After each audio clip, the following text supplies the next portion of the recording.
Indian union മുസ്ലിം league അതിൻ്റെ പല കേന്ദ്ര സംസ്ഥാന തലങ്ങളിലെ ഭാരവാഹികളായിട്ട് ഇപ്പോഴിതാ സ്ത്രീകൾക്ക് അവസരം കൊടുക്കുകയാണ്. മുമ്പ് നമ്മൾ അങ്ങനെ വ്യാപകമായിട്ട് കണ്ടിട്ടില്ല. വളരെ അപൂർവം നേതാക്കളെ, വനിതാ നേതാക്കളെ ഇന്ത്യൻ യൂണിയൻ മുസ്ലിം ലീഗിൻ്റെ പ്രധാന ഭാരവാഹികളായിട്ട് വന്നിട്ടുള്ളൂ. ഇപ്പോഴിതാ അവർ വലിയ തോതിൽ സ്ത്രീകൾക്ക് അവസരം കൊടുക്കാൻ തീരുമാനിച്ചിരിക്കുകയാണ്. പലർക്കും അവസരം നൽകിക്കഴിഞ്ഞു. എന്താണ് ഇന്ത്യൻ യൂണിയൻ മുസ്ലിം ലീഗിൽ ഒരു വലിയ മാറ്റം ഉണ്ടാകുകയാണോ അതോ മറ്റെന്തെങ്കിലും ലക്ഷ്യമിട്ടുകൊണ്ടാണോ അവർ ഇത്തരത്തിൽ ഒരു ചുവടുമാറ്റം നടത്തിയിരിക്കുന്നത്? ഇന്നലെ വൈകുന്നേരത്തോടു കൂടിയായിരുന്നല്ലോ ഈ വാർത്ത പുറത്തു വന്നത്. അപ്പോൾ പല മാധ്യമങ്ങളും പറയുകയാണ് മുസ്ലിം ലീഗിൻ്റെ ചരിത്ര നിമിഷം, മുസ്ലിം ലീഗിൻ്റെ ദേശീയ കമ്മിറ്റിയിലേക്ക് 2 വനിതാ നേതാക്കളെ തിരഞ്ഞെടുത്തിരിക്കുന്നു എന്നാണ് വലിയ വാർത്ത. പക്ഷേ ആ വാർത്ത എങ്ങനെയാണ് മാധ്യമങ്ങൾ ഉൾപ്പെടെ ഇത്ര ചരിത്ര നിമിഷമായി കരുതുന്നതെന്ന് എനിക്കറിയില്ല. കാരണം ഇന്ത്യയുടെ പ്രസിഡന്റ് നിലവിൽ വനിതയാണ്. ഇതിനു മുൻപും ഒരു പ്രസിഡന്റ് വന്നിട്ടുണ്ട്, അതും വനിതയാണ്. ഇന്ത്യയുടെ പ്രധാനമന്ത്രി വനിതയായിട്ടുണ്ട്. സുപ്രീം കോടതിയുടെ ജസ്റ്റിസ് വനിത വന്നിട്ടുണ്ട്. അതോടൊപ്പം തന്നെ പല സംസ്ഥാനങ്ങളുടെ മുഖ്യമന്ത്രിമാർ വനിത വന്നിട്ടുണ്ട്. പിന്നെ പല പാർട്ടികളുടെയും BSP അടക്കമുള്ള, കോൺഗ്രസ് അടക്കമുള്ള, BJP അടക്കമുള്ള എല്ലാ പാർട്ടികളും സംസ്ഥാന തലത്തിലും ദേശീയ തലത്തിലും എല്ലാം വനിതകൾ വന്നിട്ടുള്ള ഇന്ത്യയിലെ ഒരു പാർട്ടിയുടെ ദേശീയ കമ്മിറ്റിയിലേക്ക്, അതെ, കേരളത്തിൽ മാത്രം ചുരുങ്ങി നിൽക്കുന്ന, അവർക്ക് തമിഴ്നാട്ടിലതുകൊണ്ട് അത് അണ്ണാ DMKയുടെ സഹായത്തോടു കൂടിയുള്ള ഒരു MP, അങ്ങനെ കേരളത്തിൽ മാത്രം ചുരുങ്ങി നിൽക്കുന്ന ഒരു പാർട്ടി പറയുകയാണ് ഞങ്ങളുടെ ദേശീയ കമ്മിറ്റിയിലേക്ക് 2 വനിതകളെ ഉൾപ്പെടുത്തിയിട്ടുണ്ട്, അത് ചരിത്ര നിമിഷമാണെന്ന രീതിയിൽ. അത് എന്ത് ചരിത്ര നിമിഷമാണെന്ന് തോന്നുന്നില്ല. കാരണം അങ്ങനെയാണെങ്കിൽ പ്രധാന പദവികളിലേക്ക് എത്തിക്കണ്ടേ. അതിനിപ്പോഴും നമുക്ക് ആ കമ്മിറ്റി പരിശോധിക്കുമ്പോൾ തന്നെ അറിയാം. ഈ ലോക്സഭയിലേക്കും സംസ്ഥാന നിയമസഭയിലേക്കും ഒക്കെ വനിതകൾക്ക് ടിക്കറ്റ് കൊടുത്ത് കണ്ടിട്ടില്ല. ഇപ്പോഴിത് ആദ്യമാണ്. ഒരു കാര്യം സത്യമാണ്, ഈ ദേശീയ സമിതിയിലേക്കൊക്കെ ആദ്യമായിട്ടാണ് വനിതകൾ കടന്നു വരുന്നത്. അതിൽ ഒരു വനിത, ഇത് ഇന്ത്യൻ യൂണിയൻ മുസ്ലിം ലീഗ് എന്നാണ് ഇതിൻ്റെ പേര് എന്ന് നമ്മൾ ഓർക്കണം. മതേതര പാർട്ടി എന്നൊക്കെ പറയുന്നുണ്ടെങ്കിലും അവരവരുടെ കോടതിയിൽ കൊടുത്ത ഒരു ഹർജിയിൽ, അവർ വഖഫ് നിയമ ഭേദഗതിയുമായി ബന്ധപ്പെട്ട് കൊടുത്ത ഹർജിയിൽ അവർ പറയുന്നത് മുസ്ലിങ്ങളുടെ പ്രശ്നങ്ങൾ കൈകാര്യം ചെയ്യുന്ന പാർട്ടി എന്നുള്ള നിലയ്ക്കാണ്, മുസ്ലിങ്ങളുടെ പ്രശ്നം അഡ്രസ്സ് ചെയ്യുന്ന പാർട്ടി എന്ന നിലയ്ക്കാണ് ഈ വഖഫ് നിയമ ഭേദഗതിക്കെതിരെ ഞങ്ങൾ ഹർജിയുമായിട്ട് സുപ്രീം കോടതിയിൽ വരുന്നത് എന്നാണ് അവർ പറയുന്നത്. അപ്പോൾ അവരുടെ ഉദ്ദേശ ലക്ഷ്യങ്ങളൊക്കെ വ്യക്തമാണ്. അങ്ങനെയുള്ള ഒരു പാർട്ടിയാണ് ഇപ്പോൾ ഈ ദേശീയ സമിതിയിലേക്ക് 2 വനിതകൾ, അതിൽ ഒരാൾ ഹിന്ദു സ്ത്രീയാണ്, ജയന്തി രാജൻ.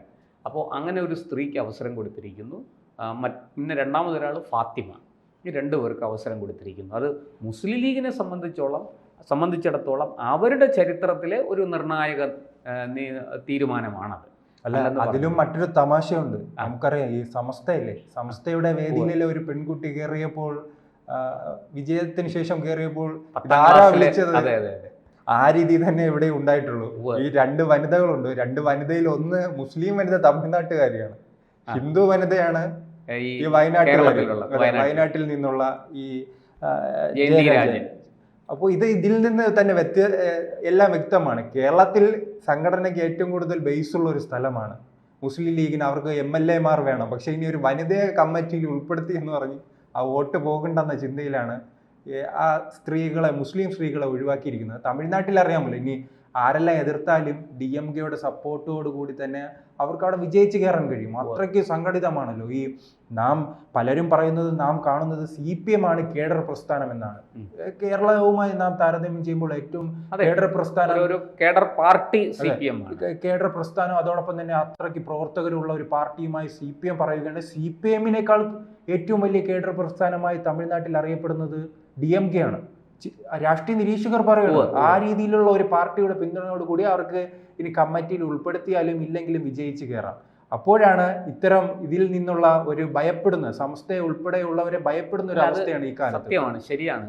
ഈ സമസ്ത, ശ്രീജിത്ത് പറഞ്ഞതുപോലെ, ഒരു കൊച്ചു പെൺകുട്ടി 10ാം ക്ലാസ്സിലെ വിജയത്തിൻ്റെ ഭാഗമായിട്ട് അവാർഡ് വാങ്ങിക്കാൻ സ്റ്റേജിൽ കയറിയപ്പോൾ അതിനെ അതിരൂക്ഷമായിട്ട് വിമർശിക്കുകയും എതിർക്കുകയും കാണിച്ചു തരാമെന്ന് ഭീഷണിപ്പെടുത്തുകയും ചെയ്ത സമസ്തയുടെ പുരോഹിതന്മാരെയും ഭാരവാഹികളെയൊക്കെ നമ്മൾ കണ്ടതാണ്. ആ സമസ്തയെ പേടിച്ചാണ് വാസ്തവത്തിൽ ഈ IUML, ഇന്ത്യൻ യൂണിയൻ മുസ്ലിം ലീഗ്, വനിതാ സ്ഥാനാർത്ഥികളെ തന്നെ പലയിടത്തും മത്സരിപ്പിക്കാൻ മടിക്കുന്നത്. തദ്ദേശ സ്ഥാപനങ്ങളിലേക്കൊക്കെ സ്ഥാനാർത്ഥി മത്സരിക്കും, പക്ഷെ പോസ്റ്ററിൽ സ്ഥാനാർത്ഥിയുടെ പടം ഉണ്ടാവില്ല. ആ സ്ഥാനത്ത് സ്ഥാനാർത്ഥിയുടെ ഭർത്താവിൻ്റെയോ അച്ഛൻ്റെയോ ഒക്കെ പടമായിരിക്കും പോസ്റ്ററിലും ലഘുലേഖയിലും ഒക്കെ വരുന്നത്. ഇന്ന വീട്ടിൽ ഇന്ന ആളിൻ്റെ ഭാര്യ, ഇന്ന ആളിൻ്റെ മകൾ എന്നൊക്കെ പറഞ്ഞാണ് അവർ വോട്ട് പിടിക്കുന്നത്. ഈ മത്സരിക്കുന്ന സ്ത്രീയുടെ മുഖം ഒരിക്കലും, ഫോട്ടോ ഒരിക്കലും അച്ചടിച്ച് കാണാൻ വഴിയില്ല. അതാണ് ഈ സമസ്തയ്ക്ക് IUML മേലുള്ള സ്വാധീനം. അതും നമ്മളിവിടെ മറക്കാൻ പാടില്ല. പക്ഷെ അതൊരു വലിയ രീതിയിൽ മതേതരത്വ പാർട്ടിയാണ്, വലിയ നവോത്ഥാന പാർട്ടിയാണ് എന്നാണ് കോൺഗ്രസ് ഉൾപ്പെടെയുള്ളവർ പറയുന്നത്. കോൺഗ്രസിൽ ആര് പുതിയതായ അംഗത്വം എടുത്താലും അവിടെ പോയി പാണക്കാട് പോയി കാൽത്തൊട്ട് അനുഗ്രഹം വാങ്ങേണ്ട ഒരു അവസ്ഥയിലേക്ക് ആ പാർട്ടി അത്രയ്ക്ക് അതപ്പതിച്ചിരിക്കുകയാണ്. കാരണം നമുക്കറിയാം, ഏറ്റവും അവസാനം സന്ദീപ് വാര്യർ BJP-യിൽ നിന്നുള്ള നേതാവ് കോൺഗ്രസിൽ പാലക്കാട് മെമ്പർഷിപ്പ് എടുക്കുകയാണ്. അംഗത്വം എടുത്തതിന് പിന്നാലെ വണ്ടി പിടിച്ച് ഓടുന്നത് എങ്ങോട്ടാണ്? മലപ്പുറത്തേക്കാണ്, പാണക്കാടേക്കാണ്. ഇപ്പോൾ സണ്ണി ജോസഫ് സമാനമായ രീതിയിൽ തന്നെ അദ്ദേഹത്തെ പ്രഖ്യാപനം കഴിഞ്ഞ് അയാൾ ഓടുകയാണ് ആ രീതിയിലേക്ക്. പക്ഷെ ഇതെല്ലാം ക്രൈസ്തവർ തിരിച്ചറിഞ്ഞിട്ടുണ്ട്. അതുകൊണ്ടാണ് കഴിഞ്ഞ 2021 നിയമസഭാ തെരഞ്ഞെടുപ്പിൽ ക്രൈസ്തവർ ആർക്കാണ് വോട്ട് ചെയ്തത്? LDF-നാണ്. അത് കാരണം ഈ മുസ്ലിം ലീഗിന്റെ സ്വാധീനം കൊണ്ടാണ്. ഇവരുടെ നിരന്തരമായ ഈ കോൺഗ്രസിനെ വിഴുങ്ങുന്ന പരിപാടി ഉള്ളത് കൊണ്ടാണ് ക്രൈസ്തവർ വലിയ രീതിയിൽ അവർക്ക് വോട്ടിട്ടത്. ആ 2024 ആയപ്പോൾ അതെന്ത് സംഭവിച്ചു? അത് നാം കണ്ടത് ആ വോട്ടുകൾ ചില മണ്ഡലങ്ങളിൽ മാത്രമാണ് കോൺഗ്രസിന് പോയിട്ടുള്ളത്. അതോടൊപ്പം തന്നെ അത് BJP-യിലേക്ക് സ്പ്ലിറ്റ് ആവുകയാണ്. അതുകൊണ്ടാണ് LDF-ന് അവിടെ നഷ്ടം സംഭവിച്ചത്. വരുന്ന നിയമസഭാ തെരഞ്ഞെടുപ്പിൽ ആ മാറ്റം തന്നെ ഉണ്ടാകും. വലിയ രീതിയിൽ തന്നെ ക്രൈസ്തവർ കോൺഗ്രസ് നേതൃത്വം നൽകുന്ന UDF-ന് ക്രൈസ്തവ പിന്തുണ ഇനി സ്വപ്നം കാണാം എന്ന് മാത്രമേ ഉള്ളൂ. അത് ഈ പറഞ്ഞതുപോലെ LDF-നും BJP-ക്കുമായിട്ട് അത് പങ്കുവയ്ക്കപ്പെട്ടിരിക്കുന്ന ഒരു ചിത്രമാണ് കേരളത്തിൽ കാണുന്നത്.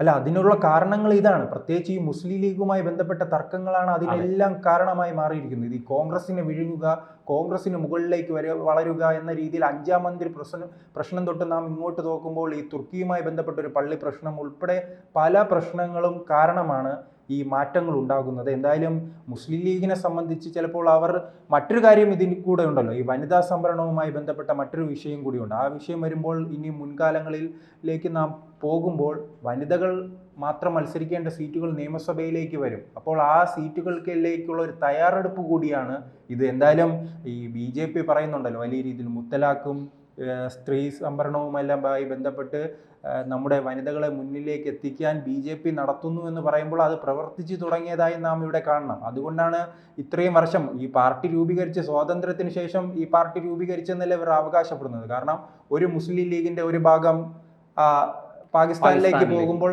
ഞങ്ങൾ ആ മുസ്ലിം ലീഗല്ല, ഞങ്ങൾ മറ്റൊരു മുസ്ലിം ലീഗാണെന്ന് ഇന്ത്യൻ യൂണിയൻ മുസ്ലിം ലീഗ് എന്ന് പേരിട്ടത് പോലും ആ രീതിയിൽ പറയുകയും ചെന്നൈയിൽ സമ്മേളനം കൂടുകയും പിന്നീട് കേരളത്തിലേക്ക് ആ പാർട്ടി വലിയ രീതിയിൽ കടന്നു വരുന്നത് ചുരുങ്ങുകയും ചെയ്തു. അതാണ് സത്യം. ഈ പറയുന്ന പോലെ ഇന്ത്യയിൽ പിന്നെ തമിഴ്നാട്ടിലും ആന്ധ്രയിലും കർണാടകത്തിലും ഒക്കെ ഉണ്ടായിരുന്നു എന്ന് അവർ പറയപ്പെടുന്നു. പക്ഷേ ഇന്ന് അവർ കേരളത്തിലേക്ക് ചുരുങ്ങിയിരിക്കുകയാണ്. അതാണിന്ന് നമ്മൾ കാണുന്ന ഒരു കാഴ്ച.